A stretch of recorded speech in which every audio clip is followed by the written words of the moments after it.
in a million years would have I ever thought that we would have shown the photos to anyone, let alone made a book of it.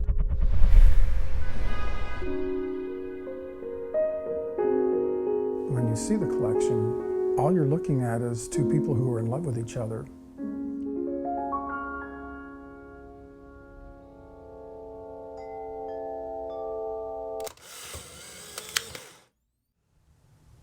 Finding the photograph or finding the, oh, okay. Because there's lots of stories to tell. Yeah.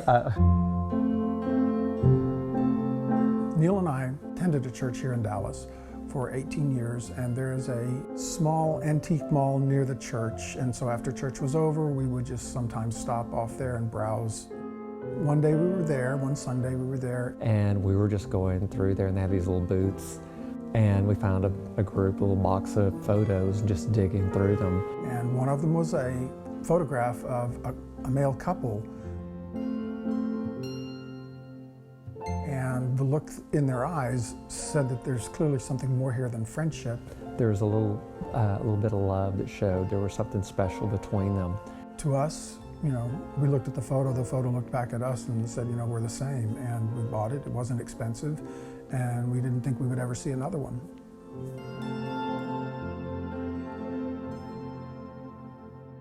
We call this the accidental collection because never in a million years did we think we were really collecting anything. When we found the first photograph, we thought it was the only one. It was probably about 6 months, 8 months, 9 months later, maybe a year, we found the second one, and we were like, oh, this is cool. Yeah. Probably the only other one that we'll probably ever have or find. The second one of the only two that existed in the world, and then there was 3.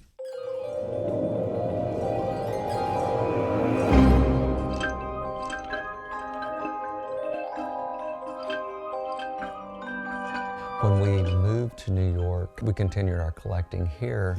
Yeah, third, and then there were 10. Probably 100. It just grew and grew and grew, and we were never consciously thinking that we're collecting photographs. 200 and 500. 700. We just kept thinking we were running across these photos and they needed to be rescued. 2,700 plus we have, and not planning on giving up anytime soon. And continue to. I think we got a new one yesterday. Yeah. Yeah. We started to feel like these photographs belonged more to the world than they did to us, but we didn't know how to share them with the world. We didn't know what to do. We met one of the people that we purchased photographs from, actually here in New York. And I handed him the albums, and he just started flipping one page after another, after another, after another. When he got to the last page of the second album, he just turned to me and looked with this kind of awestruck look, and he said, "You guys have got to publish this." I just, at the time, just took it as a compliment, didn't think, yeah, let's do a book. I mean, we didn't know how to do a book. So that was the first time we heard that, but it wasn't the last time either.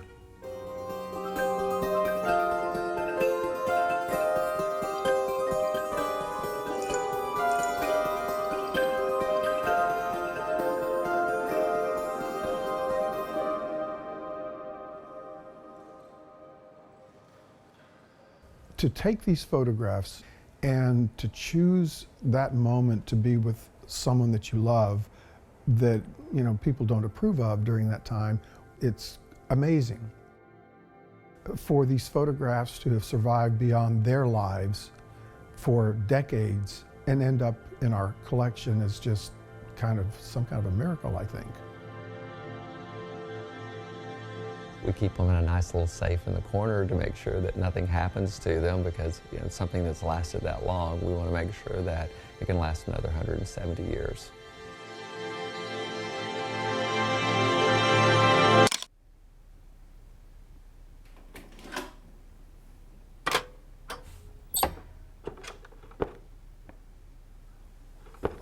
What this collection is a love letter to the world. I was humbled by that mountain. These photographs are a really powerful depiction of love between two people. my strength depleted. It's unmistakable when you flip through the book and see what's there. Breath. Just when I thought Anyone looking at these photographs gets a strong sense that these people mattered to each other. They loved one another very much. I saw light, and when the sun broke through, standing there was you.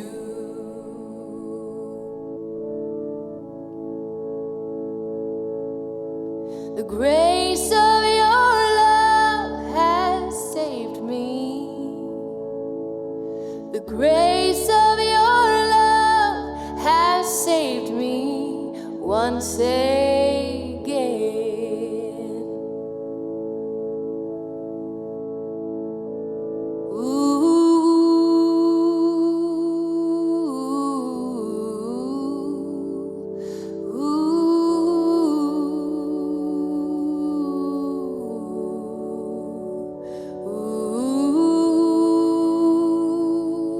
My hope is that people understand that love is love no matter what, and this book will give them some hope.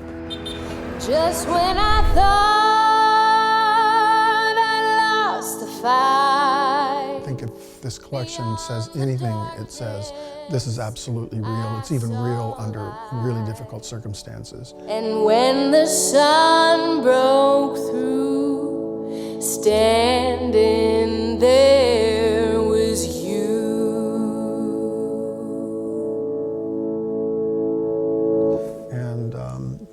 And you know, in the end, it's just universal.